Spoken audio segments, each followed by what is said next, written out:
بسم اللہ الرحمن الرحیم۔ السلام علیکم ورحمۃ اللہ وبرکاتہ۔ حدیث نمبر 13۔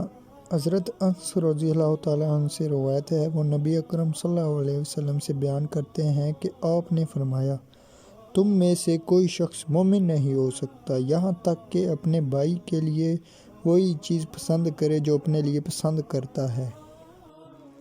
حدیث نمبر 14۔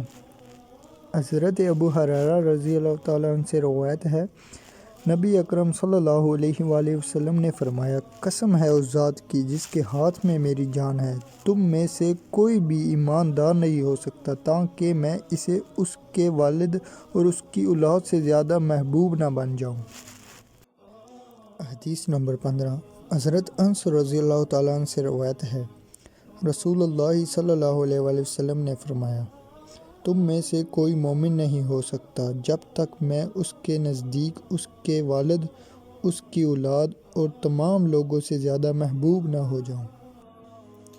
حدیث نمبر 16۔ حضرت انس رضی اللہ تعالیٰ عنہ سے روایت ہے، وہ نبی اکرم صلی اللہ علیہ وآلہ وسلم سے بیان کرتے ہیں، آپ نے فرمایا، 3 حاصلیتیں ایسی ہیں کہ جس میں پیدا ہو جائیں اس نے ایمان کی شیرنی کو پا لیا۔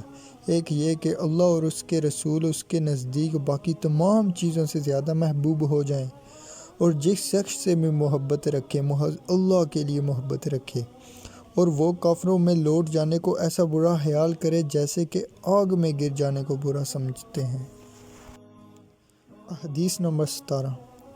حضرت انس رضی اللہ تعالیٰ عنہ سے روایت ہے، وہ نبی اکرم صلی اللہ علیہ وآلہ وسلم سے بیان کرتے ہیں، آپ نے فرمایا، ایمان کی نشانی انصار سے محبت رکھنا ہے اور نفاق کی نشانی انصار سے بغض رکھنا ہے۔